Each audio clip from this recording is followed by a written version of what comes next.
Jonathan Roumie's words on that day. I had a brief exchange. I told him I was from South Africa, and he sort of looked at me. He's like, "Are you for real? Are you for real?" And I was like, "Yeah, I'm from South Africa." Rightly said, And I think coding. it's not easy. So I mean, he even took it a step further, and for our viewers who don't know, he made a website about That's Eucharistic right. miracles in the world. Carlo Acutis did the same. He loved his PlayStation. He loved Xbox. He played on his Nintendo Game Boy, and he played games like Pokemon. He played Halo. He played Super Love Mario. that. So it's easy to give people items, but it's very difficult sometimes to give people your time and attention. Had a very good awareness of the poor and suffering around him. He wasn't very squanderish about it. He didn't go about wasting money. In fact, he actually wanted to use his wealth and his position, his privileges to help other people less privileged. And I think Dang it, man! It's the all these saints are taking away my excuses of not becoming a saint. Like, you know. in the name of the Father, and of the Son, and of the Holy Spirit. Amen. Amen. Three, two, one, action.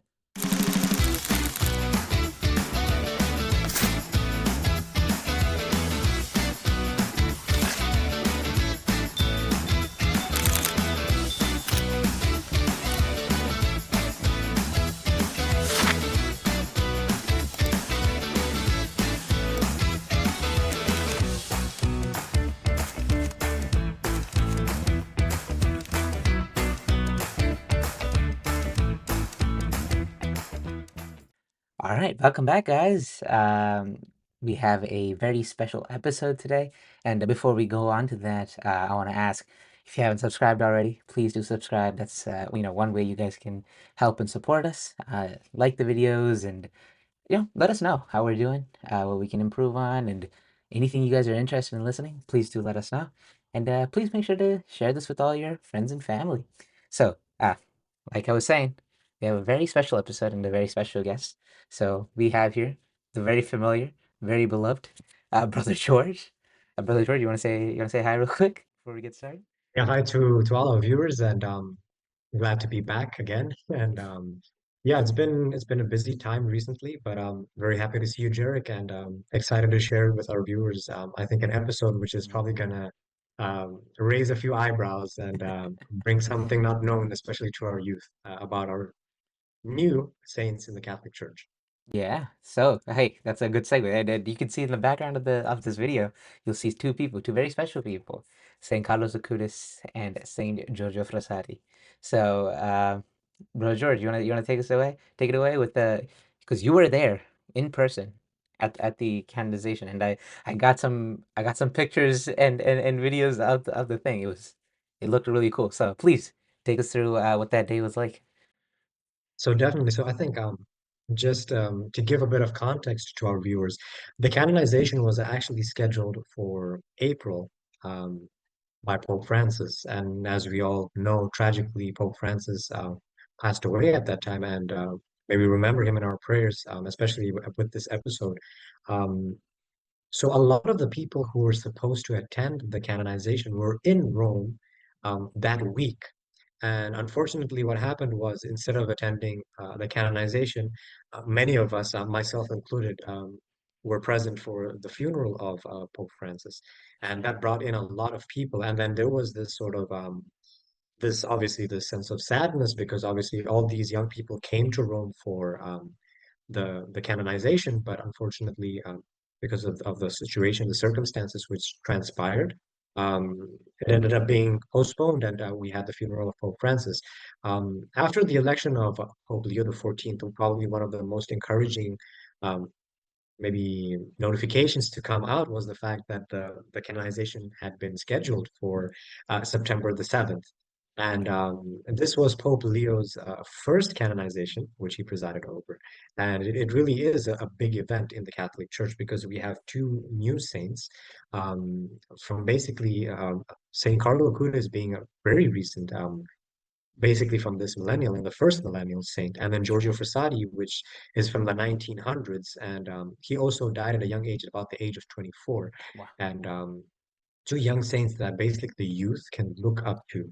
So that's just a bit of a context of the canonization which took place. When I arrived in the morning, you could see just groups and groups of youngsters. So I'm sure a lot of people who really wanted to be there in April probably rebooked their tickets and made sure they were there in September. So I think there was definitely, you could see a huge presence of youth, and which was very, very encouraging. And but later on the episode, we'll also hear about a couple of other surprises that did happen during the Mm, canonization, which Jericho will bring up. But I yeah. think just going straight into it, I think just to bring a bit of context for our viewers, we just would like to look at the life of Saint Carlo Acutis. So Saint Carlo Acutis was a young saint. Saint now, but basically a young boy who was born on the 3rd of May, 1991 in London to Italian parents. And even though he was born in London and maybe spent the initial part of his years there, they quickly moved to Milan, where he was raised as a child. And basically, during his childhood, in various interviews and in various exchanges with his parents, especially his mom, they sort of noticed that as a young boy, St. Carlo Acutis always had this sort of fascination or sort of this attraction towards church, towards spiritual exercises, such as going to mass daily, going for holy hour, for being in front of the Eucharist.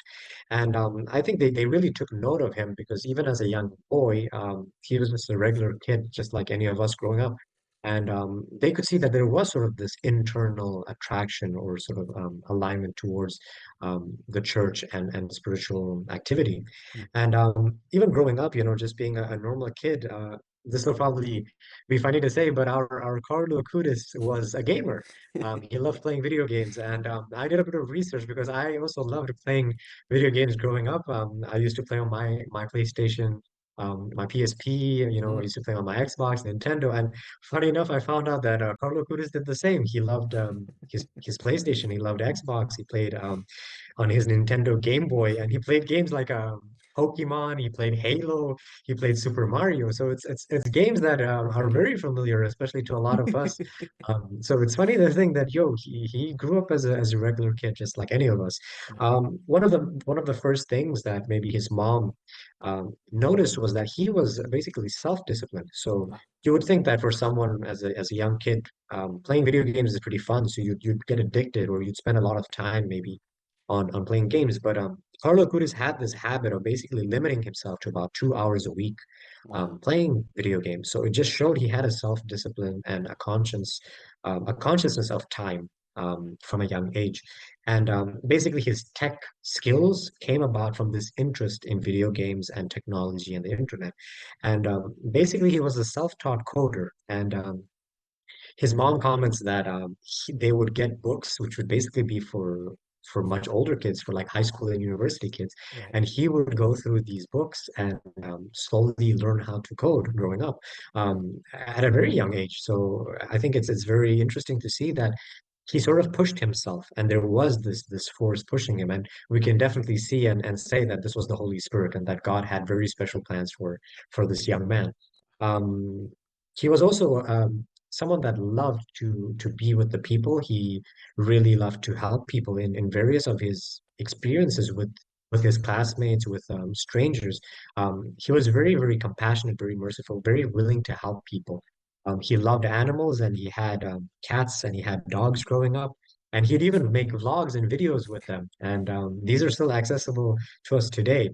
And we can see that he grew up with basically a normal upbringing, a normal childhood, just like any of us.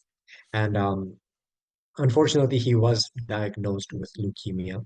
And as we know that he struggled with this disease, and it eventually culminated in his passing on the 12th of October, 2006. At the time, he was buried in Assisi, and which is very, very interesting because his favorite saint was Saint Francis of Assisi. So he ended up being buried in Assisi. And if you go to Assisi now, which fortunately I had the privilege of visiting Assisi just before the canonization as well, and there were flocks of people that were there. In fact, I was I was in Assisi on the Saturday before the canonization, and Wow. on the Sunday I was in Rome for the canonization. So I'll never forget that experience. And there were so many people there, and it sort of also brought me back to the fact that with Carlo Acutis at his funeral, usually obviously when someone passes away, your friends and immediate family would be there, but his parents noted that they had seen people there that they've never seen before, and so many people came to the funeral and they were confused and basically they experienced how much of an impact Carlo Acutis had made to the people around him because a lot of people knowing that his parents were there came up to them and said that Carlo Acutis had helped them in some way or another or had shown them basically so much love and affection and they were so surprised to know that this young boy had basically a good relationship and a good rapport with so many people and touched the lives of so many people from a young age. Consequently also his mother did have difficulty in conceiving children. And post the death of Carlo Acutis, she gave birth to twins who were actually there at the canonization of Carlo Acutis. And in fact, his brother That's right. did the reading That's right. at the canonization. So it just shows how everything comes back full circle and how, despite him dying at a young age, his impact was extremely profound. Yeah. So yeah, that's a bit about Carlo Acutis. No, because I was kind of reflecting on the as you were talking. It's I never got into like video games or anything like that, but you know, being an IS major and having some background in IT, it's incredibly difficult to learn to code. At least for me, right? Maybe that's my skill set, but it's just to see, the, the way I would say it, he didn't do anything exceptional in the sense that he wasn't, you know, um, like Mother Teresa or Saint Francis of Assisi, where he's out there doing crazy things that you would think a saint does. He's an everyday saint. Like he's the embodiment of what we're called to do, right? We're that love for the Eucharist and the way he dealt with the things around him, even his suffering in leukemia, like that all of that given up to God and man, using his skills for to show his love, but also to spread Christ, right? That's an incredible. It's incredibly inspiring, his actions, and it sets an example for us what we're meant to do, what we're Definitely. called to do, and I yeah, mean, definitely. As you rightly said, coding is not easy. So, I mean, he even took it a step further. And for our viewers who don't know, he made a website about that's Eucharistic right. miracles in the world. And as you might have learned in our previous episode, the Halloween episode, they released this website officially in Rome. Hmm. And basically, it's been visited by millions of viewers since. The website still exists and is up even to this day. So our viewers can check it out. In fact, maybe we'll put a link to it in the description so people can actually go in and learn about it. And he basically displayed the different Eucharistic miracles that took That's place in right. the world, and he wanted people to have this devotion and this proximity with the Eucharist. Hmm. The beautiful quote attributed to him now, and that is basically going around, especially because Pope Leo keeps on emphasizing it, is that the Holy Eucharist is his highway to heaven. And I think that is something very, very profound that we can share with the youth of today that, he was a normal kid that wore jeans and sneakers. In fact, if you look at his uncorrupted body in Assisi, he's wearing an Adidas tracksuit top, and he was just a normal kid. He played video games. He grew up like just in like anyone. He was born in London, grew up in Milan. Um, and at the age of 15, he touched so many people because of his proximity to the Holy Eucharist and to daily Mass. And That's right. it's incredibly touching and inspiring. What he not only means to people here in Italy, because I could see the love that is there and continues to grow for him, but also worldwide, because now he is basically first millennial saint. And also he's seen as basically now the patron of the internet. Yeah, that's right. So if you have any difficulties with using the internet or navigating through the internet, you definitely ask for the intercession of Saint Carlo Acutis. That's right. Um, When your hotspot is spotty or your Wi-Fi isn't working well, there we go. yeah, you know who to ask. Man, There we go. and just I want to before we move on to Saint Giorgio Frassatti, I kind of want to highlight this, the importance of the Eucharist in our life. Sometimes we can forget that the Eucharist is supposed to be the source and summit of our faith, of our life, right? Uh, in our relationship with Christ, right? So, um, man, it's beautiful to see how a young man, who passed away, younger than me, had the love he had for the Eucharist, and man, it's incredible these lives that the Very, lives very of these well. saints. Uh, but Very, very well said. Yeah. yeah, thank you. So let's talk about the suit wearing, pipe smoking, Mr. Saint Giorgio Frassatti. Let's talk about him. Giorgio Frassatti. First of all, I really didn't know much about Giorgio Frassatti, to be very honest, going into the canonization. But I was very, very surprised to learn about him. And also because my name is George. And Yay. for those who don't speak Italian, Giorgio is basically the Italian name for George. See. So Giorgio Frassatti was born on the 6th of April, 1901 in Turin. So basically, we have two new Italian saints. Mhm. In contrast to Carlo Acutis, and I think between these two saints, we'll actually see a lot of similarities, but also a lot of differences, not just in terms of their life or maybe the time frame of when they lived, but also maybe their approaches to being holy. Whereas Carlo Acutis was very into technology and gaming and coding, we can see that Giorgio Frassati was a very outgoing person. He loved being in nature. He loved hiking. He loved mountain climbing, and he actually came from a very wealthy and influential family. His father, Alfredo Frassati, founded the La Stampa newspaper and later served as an Italian ambassador. And his mother, Adelaide, was a painter and an active person in social life. We can see that Giorgio Frassati basically coming from a privileged family, and especially maybe for kids nowadays, they can probably think that it's probably difficult when you have everything at your disposal, maybe then to come to God because maybe you don't face difficulties, maybe you have everything at your disposal. But we can see here a young boy growing up from a very privileged, very wealthy, financially sound family, had a very good awareness of the poor and suffering around him.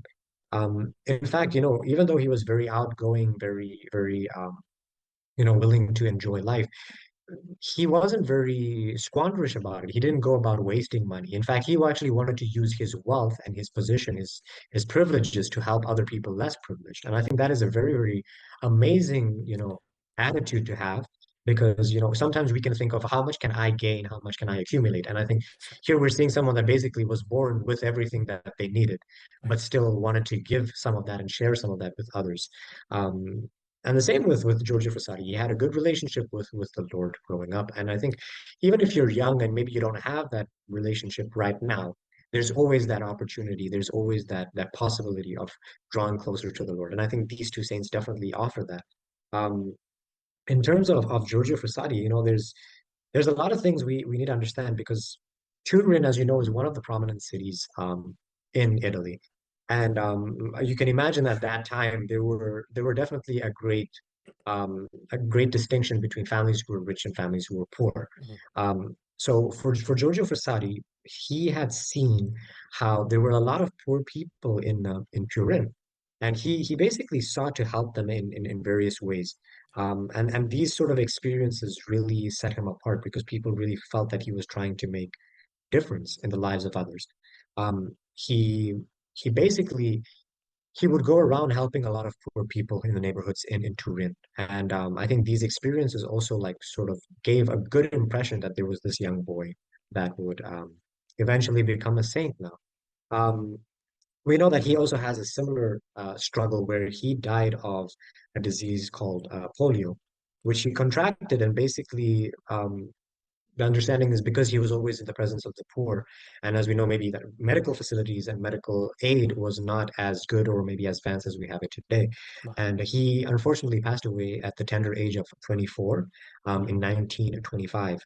And even in his death, he died but had the sort of this awareness that even as he was dying, his concern was to help a family who needed medication. Even though he was dying, his words, one of his maybe his last conversations he had was with by saying that he there was a family in need of medication, and he said, "Please get these prescribed like medicine, medication, and get it to this family." And even while he was dying, his concern was always about other people who needed something more than him. And I think that's very, very inspiring. He was beatified by Pope John Paul II in 1990 on May 20th, and Pope John Paul II called him a man of beatitudes. Another phrase that has been used a lot by Pope Leo as well recently is the phrase in Italian that says verso alto. And for those who don't speak Italian, verso alto simply just means going towards the heights. And ironically, he was a mountain climber. He loved to scale great heights. I know some people are afraid of heights, but definitely Giorgio Frassatti wasn't. I think spiritually and also physically, I think he was always aiming towards the heights.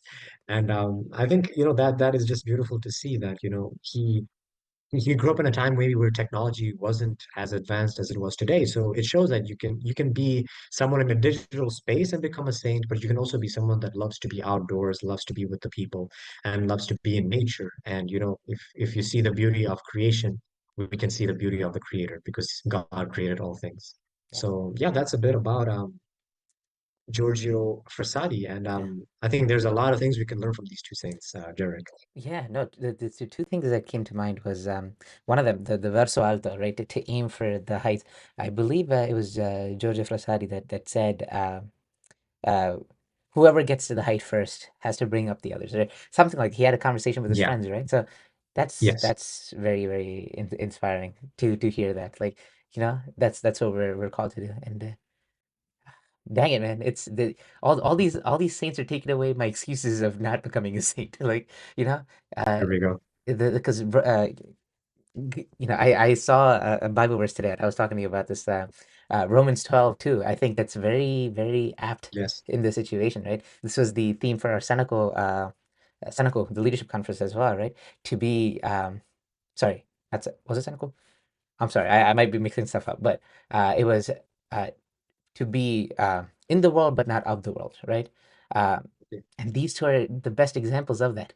You know, Saint Giorgio Frassati being born into a wealthy family, a time where or in a space where it's very easy to fall into sin or to use your wealth for the wrong things. He was able to help others, and like you said, even in his dying times, the first thing that came to mind was to help others, right? And St. Carlos Acutis, when he could be using the internet to be doing anything else but spread the gospel. Here he is, right, doing the Lord's work. So it's incredible to see what we're able to do with the resources that we have, and yeah, again, what our earthly mission is, and that is to be a saint. So I forgot to add something. Giorgio Frassati was also a mining engineer. So whoa. he was someone that had the opportunity to study. And if any of you guys are engineers, you know that it's not an easy field. I come from South Africa where I know that mining is a very challenging industry to work in. Mm, And, even though he was preoccupied with helping others, he still made time for his studies. And he was trying to also be very active in sort of like Catholic, welfare, like the social clubs, and being involved sort of in a social level to help people. And yeah, it was also a time where he was very outspoken in defending the church during times of strong anti-Catholic sentiments in Italy, mm, especially if you know the history of how Italy has navigated politically. You know that there were moments where there was strong resistance against the Catholic Church, and even though, despite that, he was very firm and very, very strong in his faith. And in terms of helping the poor, he used to give food, he used to provide them with medicine, he would offer them, blankets, offer also companionship. I think also one aspect which is very important is that it's easy to give people items, but it's very difficult sometimes to give people your time and attention. And mhm, sometimes, even if you're giving someone a meal, maybe, have a conversation with them. Maybe just, just pray over with, have a prayer session with them, and pray with them. I think that's very important. I think Giorgio Frassati demonstrated that very well in his yeah. life, and I think it's definitely very inspiring. And like you said, I don't think we have any excuses because we have two saints who basically very recently, lived in a situation similar to ours. So we cannot use excuses of no, but saints are something of the past, or no, now it's difficult with technology or with studies or with work, or I don't think we have any excuses because we have two exemplifying models in front of us in Giorgio Frassati and St. Carlo Acutis. Yeah, no, that's yeah, that's beautifully said. Because man, we yeah, we got to learn a lot more about these states. It's beautiful. It's beautiful to see what they're able to do in their lives. But yeah, but I think we have something prepared for this episode. A little game that we wanna try going. Yeah, so I think we'll go into a small little game. So I have Okay. lined up here a few quotes. So it'll be interesting because I'm going to give you maybe a couple quotes, and Mm. then you need to basically figure out by who it was said. And hopefully, Oh this will gosh. also inspire our viewers to do a bit of research on Carlo Acutis and Giorgio Frassatti. I Okay, see. so I hope you're ready, Jarek. I wish Aaron or Kasich would have been here just to help me out. Yeah, you're on your own. I mean, it's either one or the other. So if it's wrong, I guess you'll know what the right answer We is. won't keep count. We won't keep count. We won't keep count. Okay, so let's see how good your memory is. Okay, so the Here we go. first one is Here we go. the Eucharist is my highway to heaven. Who Okay. said that? Say it was was it St. Carlos Acutis? Bingo, there we go. There it Okay, is. that's a good Here one. we go. So one from one. All right. Okay, let's go to another one. Jesus visits me every morning in Holy Communion, and I return the visit in the poor. Whoa. Okay. So this is a little throwing me off because he got the Eucharist part from St. Carlos Acutis and the poor part we were saying about Giorgio Frassati. So hmm. You know what? I'll go St. Giorgio Frassati for that one. There we go. Two from two. You're doing great. Heck yeah. All right, let's do it. There we go. There we go. Okay, let's try another one. Mm. The Catholic cannot but be joyful. I really love this quote.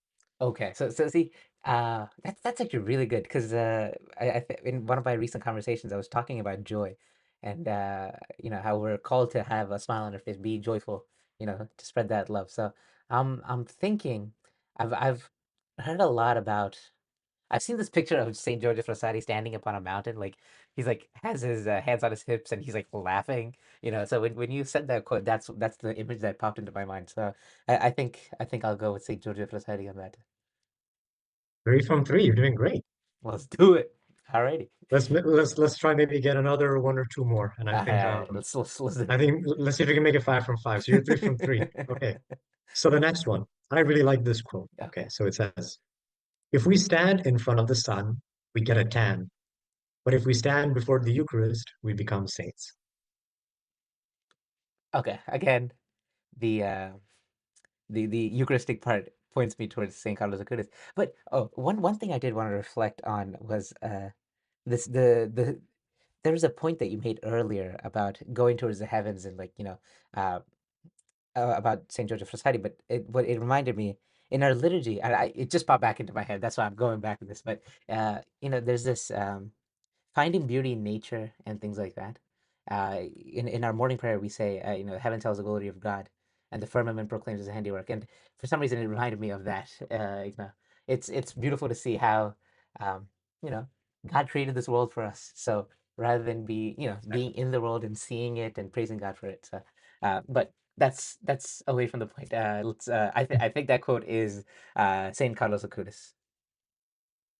You sure about that? Oh, don't do this. Well, I said the answer, so now I had to stick to it. Okay, so I mean, would you like to stick to it? You cool Well, with it? like I said, now I feel like I have to switch, but I'm not saying anything. I'm just making sure. okay. Maybe it's a psychological game. So you said, all right. It makes all right. So I'll switch. Oh no, no, I'll switch. I'll switch. I'll switch. are I'll you switch. sure? Yeah, yeah. I'll just repeat it for you so that it can Sure. help you. Okay, Let's so do this. if we stand in front of the sun, we get a tan. If we stand before the Eucharist, we become saints. You can stick to your answer by all means, or you can I'm gonna change. stick to it. I'm gonna stick to it. Final call? Yeah. Okay, and the correct answer is Carlo Acutis, so you're right. You almost had me, man. You Four, almost had me. 4 from 4. Okay, so I'm gonna give you one last one. All right, let's do Let's it. see.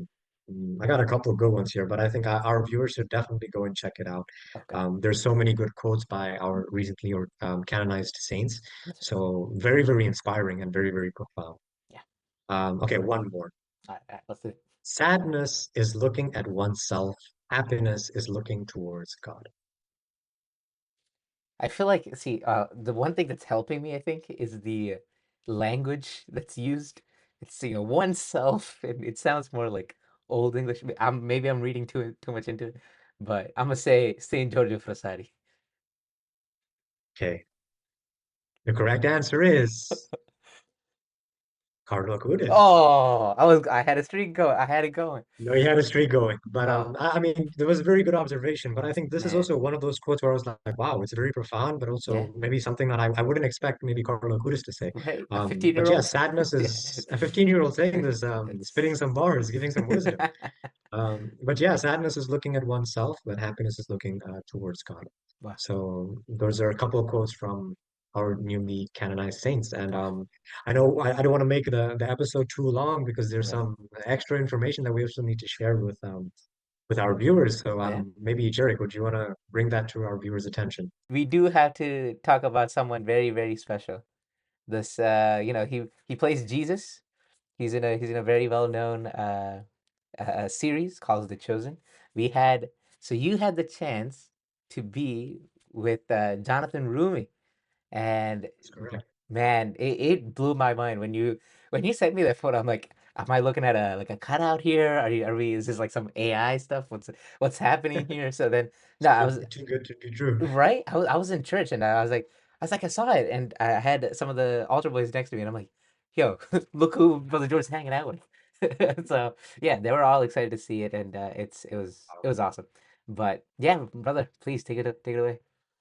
So basically, when the canonization took place, we were asked to help distribute communion Mm, at the canonization because, as you know, there's a lot of people, and obviously they do need assistance. So we received tickets, and we were basically seated just behind or towards maybe the right side of the altar if you're facing or looking at the altar. okay, And basically, there's a section for seminarians who are assisting with the canonization in distributing communion. I see. And basically, there's a small section for some VIP guests and some attendees who were there for the canonization. And amongst the thousands of people who had gathered for the canonization was Jonathan Roumie. Wow. And as you rightly said, I'm sure for those people who are not maybe aware of the name, I don't think you can mistake the face of an actor who plays Jesus because I That's think right. it's a very, very well-known image. So, I mean, if you've recently seen any videos or any reels, shorts, basically of Jesus and his 12 disciples, it's basically from the series The Chosen, which is directed by Dallas Jenkins. Mhm. And Jonathan Roumie is the actor who plays Jesus. And I was fortunate enough just to get a photo with him, but I had a brief exchange, and what really touched me was basically at the beginning of just before the canonization, actually, he came up to us seminarians.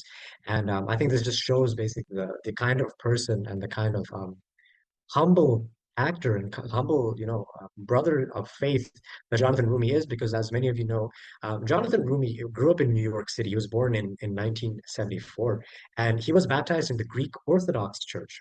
Mm, Basically, as he entered his career as an actor, he went to the School of Visual Arts, where he received his degree, and he started basically trying to find himself in the industry. He ended up landing his role as Jesus for the TV series The Chosen, and he's also appeared on a film called Jesus Revolution, which came out in 2023. Basically, in May of 2018, Jonathan Roumie experienced a strong or a powerful conversion. And this was also maybe due to a lot of reasons. Also, one of it being, the hardships of the industry, being in acting, finances, all of that. And basically, now, praise be to God, Jonathan Roumie is Catholic. He converted and he has been very active in speaking about, Catholicism, the Eucharist, and he is, as you know, he's also a contributor to the Hallow app, which that's right. many of our Catholic friends are aware of. And he was also there at the National Eucharistic Congress. That's I right. believe, Jurek, you can maybe also mention about that. But Yeah. so I think just giving a bit of context to Jonathan Roumie, who he is and what he does. So when he approached us as seminarians and he came to us and basically he was very, very encouraging, which is very, very inspiring for us because obviously we're all striving to become good holy Catholic priests for That's our right. faithful who are always praying for us and who are always there to support us. And I think coming from a person like him, obviously we've all seen him on screen, we've seen him acting, we've seen his video, and I can say personally that definitely the Chosen series has helped me get a visual aspect of maybe a lot of the depictions in the Bible. Because I think when you read the Bible, sometimes you don't really get that visual aspect. You get into the details, you can sort of read it and understand things. But I think the visual aid does really help. And I think Jonathan Roumie is a brilliant actor. So I think for someone who plays Jesus to come and give that sort of encouragement, basically he told the seminarians, and we're all seminarians from different countries, from over 40 different countries, speaking different languages. Obviously, Italian being our common language, but people who speak English, people who speak Spanish, people who speak Malayalam, people who speak French, Portuguese. I was fortunate because I could understand everything he was saying because he was speaking in English. But basically, he was encouraging seminarians, saying that we should always fix our eyes towards Jesus and always say That's right. that, you know, we trust in him, and always, we should always give our efforts and give our attention to him, and we should never give up. And he was saying that he's praying for us, and he's very, very inspired and happy to see so many seminarians in Rome who are at the canonization. And he really gave us that sort of that push. He was Yeah. sort of like a spurring us on in our vocation, which is very, very encouraging. And I think very, very humbling, because coming from someone like Jonathan Roumie. So I'm extremely grateful for what he did on that day for all of us. And Yeah. I hope maybe this video comes to Jonathan Roumie, and he can see this. Maybe he'll watch this episode of Tiva Thomas with us.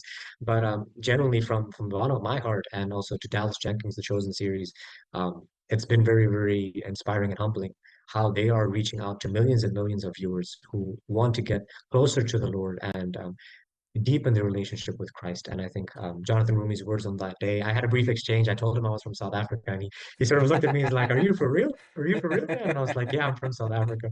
And I think he was just very happy to speak English also, because I think Right. he heard a whole lot of Italian.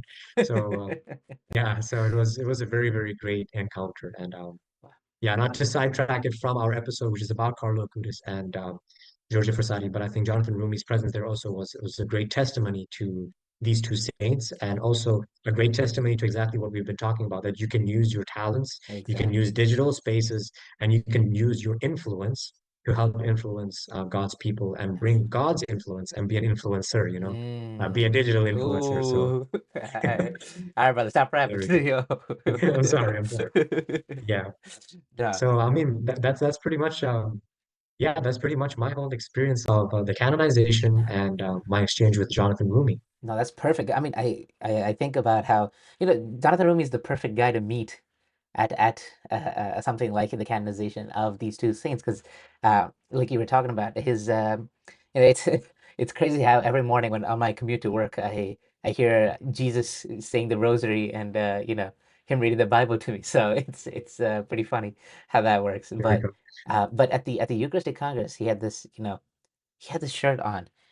If it is a symbol, to with it. I keep forgetting who wrote it, but who said that quote. But that shows the incredible love for the Eucharist. He was also, I believe, at the Eucharistic procession in New York.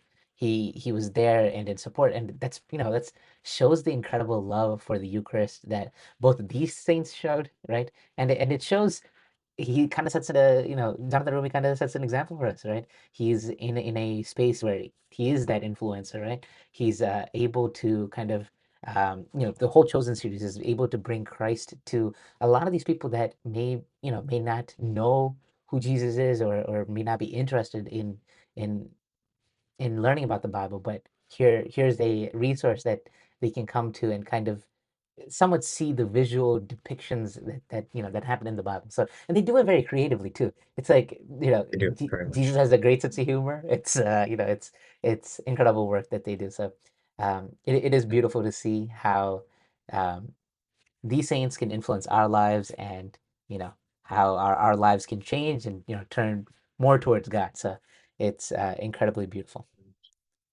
But I mean, I think you perfectly summed it up. I think sort of having that influence and being able to share that with other people, that's something which maybe we take for granted. Like, we live in a time and a day and age where we can easily share anything from a press of a button, from a message, that's from right. a post. And I always make this joke. I'm like, if it's so easy to spread news and gossip, maybe we should have reached the ends of the earth with the gospel by now. That's right. So I think we need to pull up our socks, and definitely we need to strive as children of God to bring the message of the gospel to the ends of the earth. And basically, I know we're going to be concluding soon with our episode, but just to finalize, basically with one or two quotes with Pope Leo. that he mentioned at the canonization. I'm going to say because the homily was done in Italian, but obviously you can get the text available from the Vatican website. Um, Basically, Pope Leo, he said in Italian, Il rischio più grande della vita è sprecarla fuori dal progetto di Dio. Which basically in Italian, it means the greatest risk in life is to waste it outside of God's plan. Mhm. And I think it's always important to remind ourselves that everything we do and say should be for God's greater glory and according to God's plan, not our own. And coming back to, the quote of, when you look at yourself, you might feel sad, but when you look towards God, you will feel happy. And as that thing of God has great plans for you and greater plans for you in the future. And it's that message of we're all called to be saints. We're all called to use our talents, to use our influence, to have good friendships, to have good presence in society, in our workplaces, in university, in our parishes, and to share the joy of the gospel and to share our love for God with others. So yeah, that's Yeah, something about our two new saints, and I hope all our viewers really enjoyed this episode. And yeah, yeah. I hope you learned something new with me, Jared. Absolutely. The quotes. I almost went 5 for 5. I almost had it, but yeah, it's okay. It's okay. I'll live and I'll figure it out. But uh, It's okay. On paper, it's 4 from 5, but spiritually, you're 5 from 5. I think you'll remember all of them. right? Maybe I can edit it somehow and make it five There for you five. go. No, but Yeah, no, thank you, brother. And just quick thing, we pray every day. Let your will be done, right? In our Father, right? So um, let His will be done, and in all our lives. And yeah, let us tune our ears to be hearing His voice. And if you like St. Carlos sets an example for us. Let us go receive the Eucharist, the source and summit of our faith, and let's do it in pure heart. But I want to thank you, brother. Thank you so much for being here to talk about your experience at the canonization event and meeting Jonathan Roumie and all of that. We really do appreciate what you are doing for us, for TWT Thomas in particular, and your ministry as you study to become a priest. We were praying for you, and we were praying for your ministry. So thank you, brother. Really do appreciate it. And yeah, isso me seguir.